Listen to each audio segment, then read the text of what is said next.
You know, the city, it always feels like another planet to me. And the Nutrielle building, well, it was just this tiny shard of glass, completely lost among all those famous spires of the Manhattan skyline. It was a whole world away from the ranch, a world away from everything I knew. So when I finally get there, Poula is, well, she's all business. She's got this list and she just checks me off like I'm any other student. She even asks for my last name, and she knows it. She knows it perfectly well. "Welcome, Mr. Dresch," she says. That tone, so professional. The only thing that gave it away was this tiny hint of a smirk. Just enough to let me know she even recognized me. I mean, what a switch up from the woman I saw planting flowers in my garden, right? And let me tell you, that's exactly how I felt. Because once we got into that classroom, she was a completely different person. All that awkwardness, those halting sentences, gone. Just gone. She spoke with this force, this certainty that was just stunning. It was an authority that, I don't know, it reminded me of Unc Barrow back when I was a kid. And that's when it hit me. I was in way, way over my head. And the room itself, it had zero character. I mean, picture this. Just a sterile, white conference room, a few scuffs on the floor, that's it.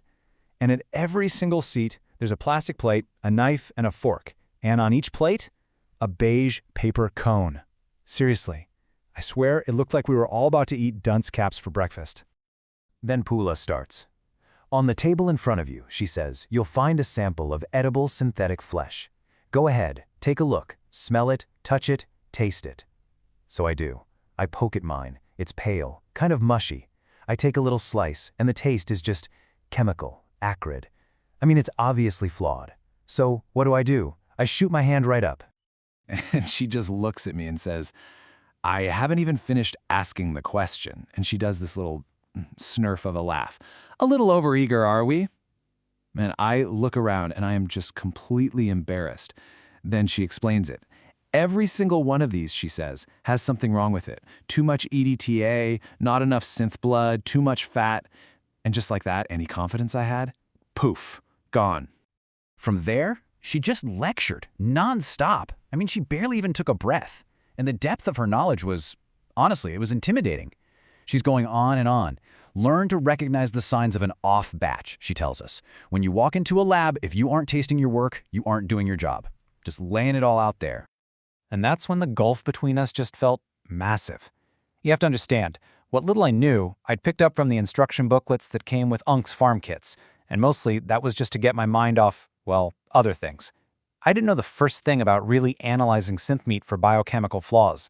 I was completely, totally out of my league. So she finally calls for a lunch break, and I find my way up to her office on the 6th floor.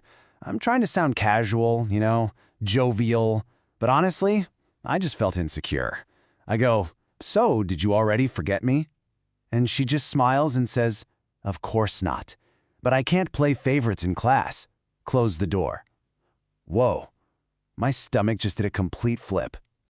So I close the door and she kicks off from her desk, rolls her chair over to this big aquarium, and when she wheels back, she's cupping a tiny black mouse in her hand.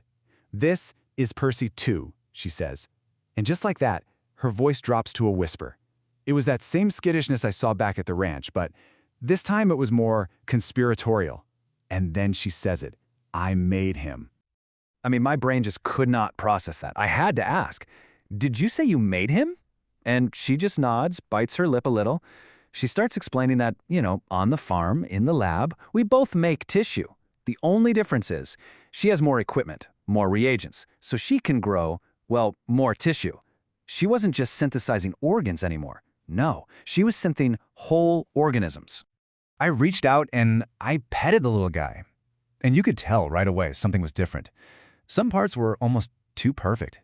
The ears, perfectly symmetrical. These tiny, perfect little veinlets. And the eyes were violet. "They're my signature," she whispers.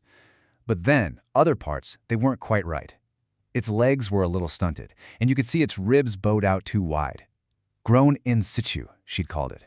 It was just incredible. Then she hushes her voice even more, like she's speaking just to the mouse. She says, "You can see I still have some trouble with the bones. I think I'm the first." She looks right at me and then just mouths the last words, almost no sound at all. I'm ready to move on to larger animals. I was speechless. I swear in that one moment, I was more attracted to her than anyone I had ever met in my life. Just as that sinks in, there's a knock on the door. Breaks the whole spell. In walks this slight fellow, slack face, old-fashioned etched-glass spectacles. She calls him Doug. He barely even looks at me. So I start to let myself out, but Paula stops me. Here's a flyer for the restaurant, she says. Meet me after class? She hands it to me, and it felt like a promise of something more. The restaurant was called Raskasar. It was maybe a little under a mile away. So I walked, and that walk gave me plenty of time to rack my brain trying to figure out what we were even going to talk about besides, her offer on the ranch and the mouse. I get there, and Poula's not there yet. And I couldn't resist. I had to check my appearance. So I head down this hall with mirror wallpaper, headed for the restroom, feeling, giddier than I had felt in years. So I'm in there, trying to wipe some stupid stain off my sleeve, and I realize someone is standing right next to me. Then he speaks. You wouldn't like Paula as much as you think you would. My head just jerks up, and it's him. It's the guy from her office, Doug. He was just a boy, really, but he looked so worn out, and there was this profound sadness in his face. He just kept staring forward, straight ahead, so the only way I could meet his eyes was in the mirror. She's better off alone, he says, and his voice is just flat and sad. I'm confused, but I'm also getting angry, so I shoot back, don't you think that's for her to decide? And he just says, no, plain as day. He turns to leave, and that's when I notice he's got a limp, and his hand doesn't quite open all the way. He looks back at me and says, you'd be better off leaving her alone. Then the door just thwacks shut behind him. And I'm just standing there, stunned in this echoing silence. I tried my best to just shake off that whole weird encounter. I find Paula sitting at this tiny wicker table. As I sit down, she just says, I ordered a sampler for 2. I decided right then and there not to bring up the kid in the bathroom. I just wanted to enjoy this, see where it went. So the waiter comes over and lays out this blanket of spongy bread that drapes over the whole table like a cloth. Then he serves like half a dozen different thick stews and pours us this golden wine. It was absolutely fantastic. Then Paula does this little clapping thing with her hands, and she pinches off a piece of the bread and holds it up to her peacoat. And this tiny nose and whiskers, it's Percy, snatches it and disappears back into an inside pocket. So I say, I can think of one reason I might want to change fields, and I nervously reach for her hand. There's this tense moment where she just seems astonished. But then, she closes her fingers around mine. She kind of glances around like we might get caught or something. She giggles, and I have to stifle one myself. It felt like, like we were 2 school kids about to make out behind the barn. And the warmth of her touch, it was absolutely electrifying. I made some dumb joke about assuming she liked older guys, and she actually laughed out loud and said, "You assumed right." Then she leans across the table and she just wipes away all my concerns, all that weirdness from the bathroom, all of it, with a kiss. Then she says, "And please, don't get too self-conscious about your age." It ended way too soon. She had to get back to work. If you don't mind picking up the bill, she said with a wink, I'll get dinner tomorrow. I just nodded. I couldn't really speak. I just watched her leave, and there was this bounce in her step I'd never seen before.